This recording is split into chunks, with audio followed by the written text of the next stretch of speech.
ನೋಡಿ 6th one ಏನ್ ಕೊಟ್ಟಿದ್ದಾರೆ.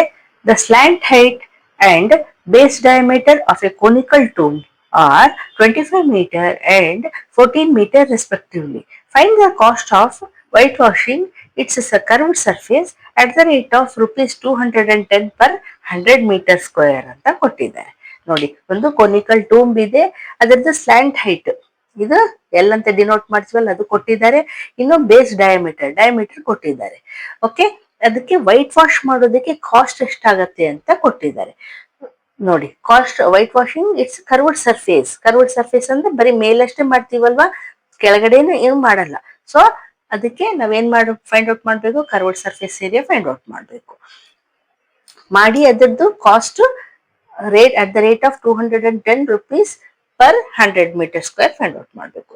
ಸೊ ನೋಡಿ, ಡಯಾಮೀಟರ್ ಕೊಟ್ಟಿದ್ದಾರೆ 14 ಮೀಟರ್ ಅಂತ. ಸೊ ನಾವು ರೇಡಿಯಸ್ ಫೈಂಡ್ ಔಟ್ ಮಾಡ್ಬೇಕಂದ್ರೆ ಡಯಾಮೀಟರ್ ಅಪಾನ್ 2 ಅಂದ್ರೆ ಡಯಾಮೀಟರ್ ಹಾಫ್ ಇರುತ್ತೆ ಅಂತ.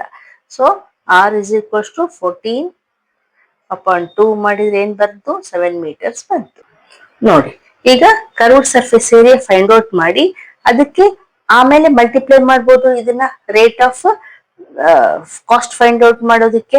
ಇಲ್ಲ ಅಂದ್ರೆ ಅಟ್ ಎ ಟೈಮ್ ಕೂಡ ಮಾಡ್ಬೋದು. ಅಟ್ ಎ ಟೈಮ್ ಹೆಂಗ್ ಮಾಡೋದು ಅಂದ್ರೆ ನೋಡಿ, cost of white washing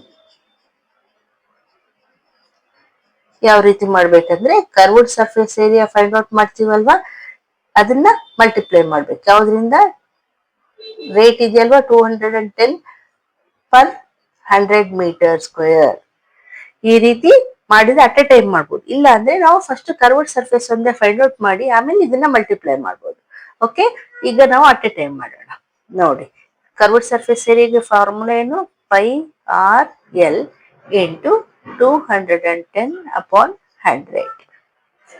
pi ಅಂದ್ರೆ 22/7, ಆರ್ ಎಷ್ಟು ಬಂದಿದೆ 7 ಇದೆ ಅಂತ ಕೊಟ್ಟಿದ್ದಾರೆ, ಇಂಟು ಎಲ್ ಅಂದ್ರೆ ಸ್ಲ್ಯಾಂಟ್ ಹೈಟ್ 25 ಅಂತ ಕೊಟ್ಟಿದ್ದಾರೆ, ಇಂಟು 210 ಅಪಾನ್ 100. ಓಕೆ, ಈಗ ಏನೇನ್ ಕ್ಯಾನ್ಸಲೇಷನ್ ಹೋಗುತ್ತೋ ನೋಡೋಣ. ನೋಡಿ, 7 1 7 ಕ್ಯಾನ್ಸಲೇಷನ್ ಹೋಯ್ತು. ಇನ್ನು 25 1 25 4 ಆಯ್ತಲ್ವಾ. ಇನ್ನು ಹೋಗಲ್ಲ.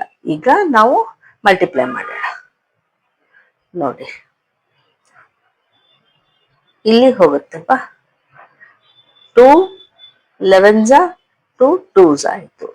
ಇನ್ನು ಇಲ್ಲಿಂದ 2 1 2 0 5 ಇಷ್ಟು ಬಂತು. ಇದನ್ನ ನಾವು ಮಲ್ಟಿಪ್ಲೈ ಮಾಡೋಣ. 1 0 11 ಇಂಟು 105 ಇದೆ. ಈಗ ಮಲ್ಟಿಪ್ಲೈ ಮಾಡೋಣ. 11 5 55, 11 0 0 5 here, 11 1 11. ಸೊ ಏನ್ ಬಂತು, 1155 ಬಂತು. ಇದೇನಿದು, cost of white washing. So ನಾವು ಏನಂತ ಕೊಡ್ಬೇಕಿದು, ರುಪೀಸ್ ಅಂತ ಕೊಡ್ಬೇಕು. ಕಾಸ್ಟ್ ಅಲ್ವಾ ಇದು. This is the final answer. Understand ಆಯ್ತಾ. ಇಲ್ಲ ಅಂದ್ರೆ ನಾವು ಫಸ್ಟ್ ಕರ್ವ್ಡ್ ಸರ್ಫೇಸ್ ಒಂದೇ ಇಷ್ಟೇ ಫೈಂಡ್ ಔಟ್ ಮಾಡಿ ಆಮೇಲೆ ಇದನ್ನ ಮಲ್ಟಿಪ್ಲೈ ಮಾಡ್ಬೋದು. ಓಕೆ, ನಾವು ಅಟ್ ಎ ಟೈಮ್ ಮಾಡಿದ್ದೀವಿ. ಓಕೆ, ಅಂಡರ್ಸ್ಟ್ಯಾಂಡ್ ಆಯ್ತಾ. ಈಗ ನೆಕ್ಸ್ಟ್ ಮಾಡಿ.